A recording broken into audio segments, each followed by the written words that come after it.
दादा, मी आपल्यापेक्षा वयाने वडील आहे. 20 वर्षाचा अंतर असेल तुमच्या माझ्या वयामध्ये. मला शुभेच्छा द्यायचा अधिकार आहे, कारण तुम्हाला काही गोष्टी पसंत पडत नाहीत मला माहित आहे.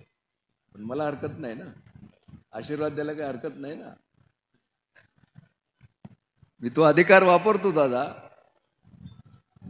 महाराष्ट्राची कुलस्वामिनी तुळजा भवानी यांच्या चरणी ही समोर बसलेली जनता, व्यासपीठावर बसलेले आम्ही सर्व प्रार्थना करतो की कुलस्वामिनींनी दादाला महाराष्ट्राचं नेतृत्व करण्याची संधी द्यावी. मी तुम्हाला जोरदार टाळ्या.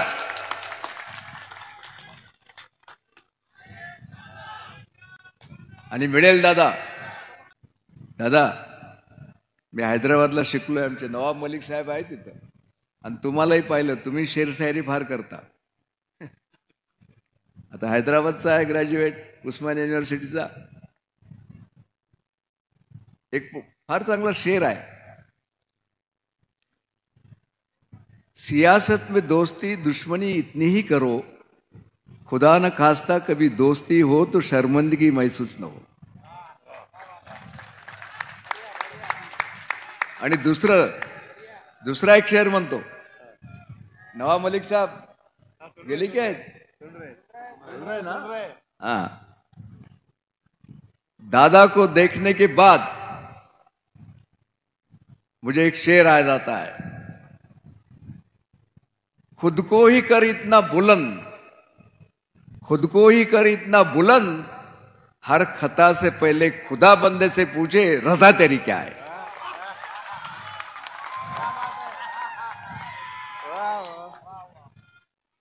खूप खूप शुभेच्छा, खूप खूप दादांना आशीर्वाद. आता आमचे लोक म्हणतील की बा एवढं भाषण केलं आणि तुमच्या सुनाबद्दलच काही बोलल्या नाही, म्हणू शकतात तुम्हाला.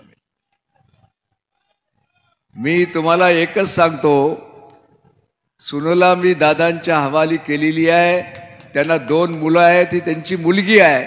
तिच्या कार्यक्षमतेप्रमाणे सुनला काम मिळेल एवढंच मी तुम्हाला सांगतो आणि थांबतो. जय हिंद, जय महाराष्ट्र.